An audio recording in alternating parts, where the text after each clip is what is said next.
I didn't even realise I hadn't eaten anything since jumping out of my parents' house.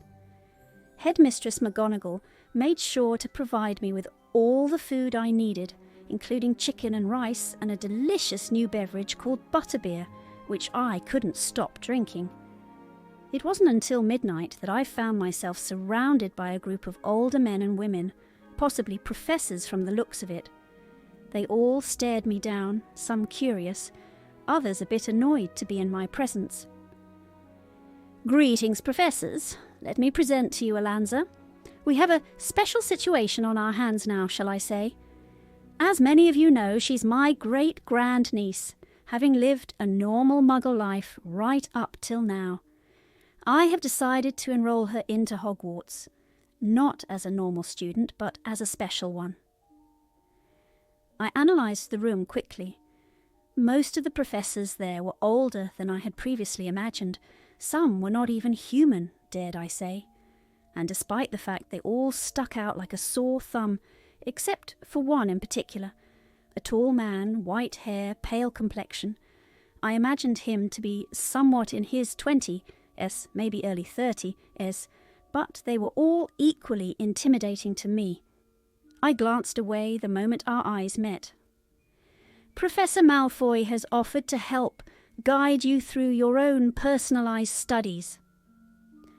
The man now had a name, Professor Malfoy. He and I locked eyes the moment he heard his name being called. It was in this moment I noticed his cold, icy stare.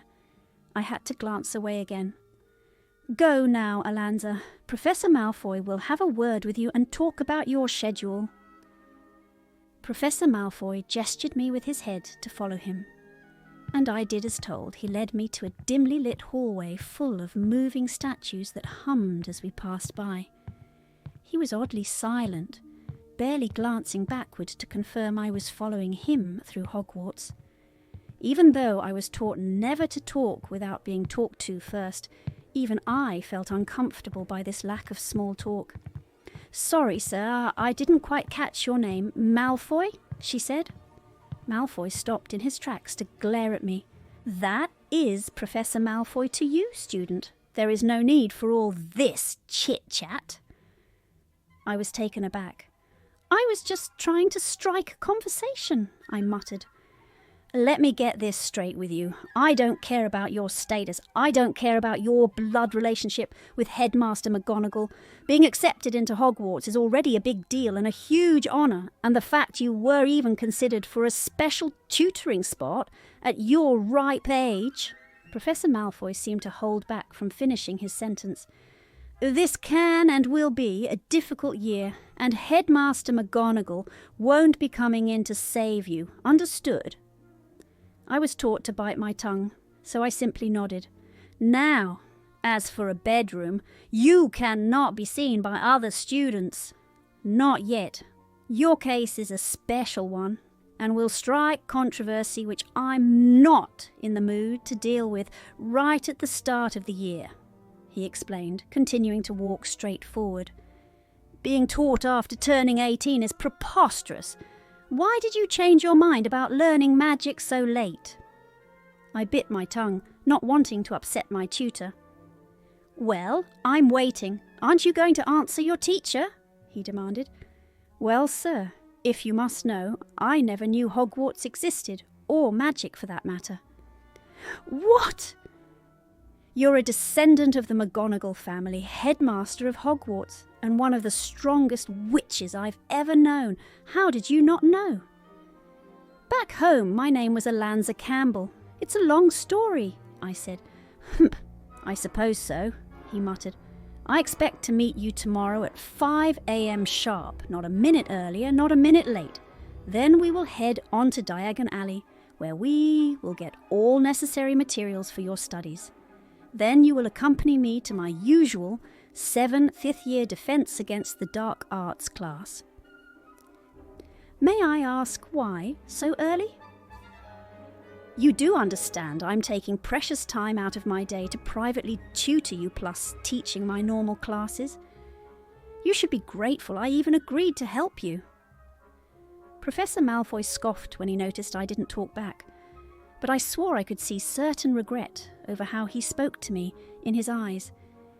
He seemed to be a lot younger than the rest of the professors, yet his strict personality remained the same.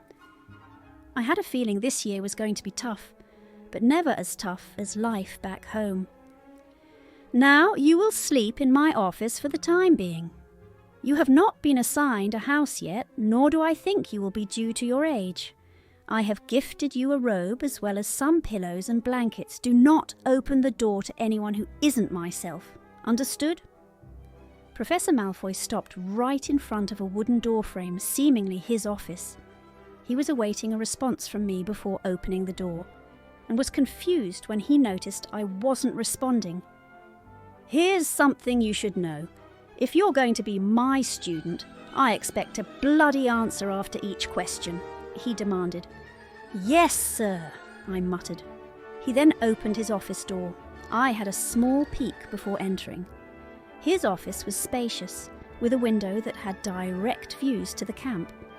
While I passed by his oakwood desk, I brushed my fingertips against it and rubbed the dust off. Professor Malfoy slammed the door behind me, almost as if trying to intimidate. You will sleep up here for the meantime till we figure out the arrangements. Light the fireplace if you so want to, but don't make a damn mess of the place or else you'll be cleaning instead of learning. Got it? Due to habit, I just nodded. For God's sake, say something. Yes, sir, I muttered again. Bloody hell, what's wrong with you? He whispered to himself, closing the door to his office.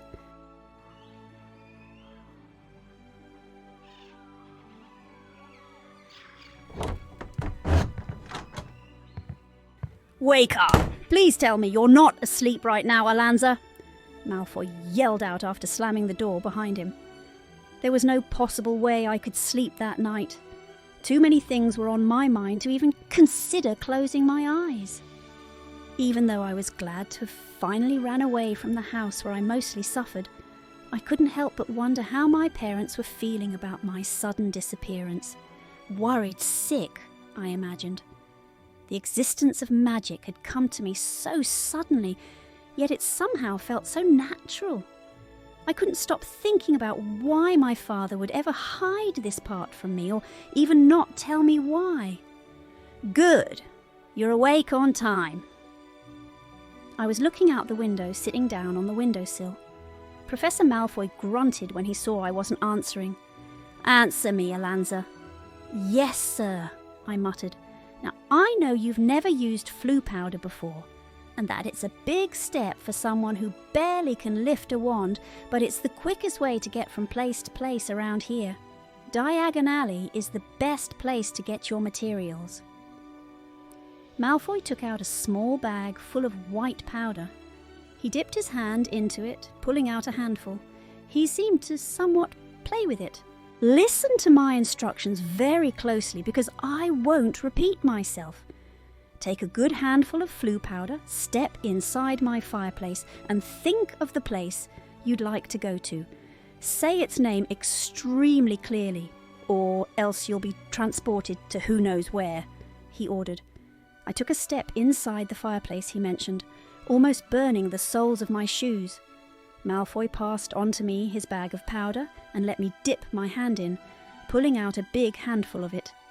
I knew what name I needed to call out, Diagon Alley. However, my mind was racing. I was already second-guessing myself, especially thinking about how much my parents would be worrying about me now that I had finally left. Were they okay? Were they crying? Possibly searching for me? The pressure was too much. I lifted my hand up and threw the powder on the ground. Home, I said. I was engulfed by green flames, but I never felt burnt.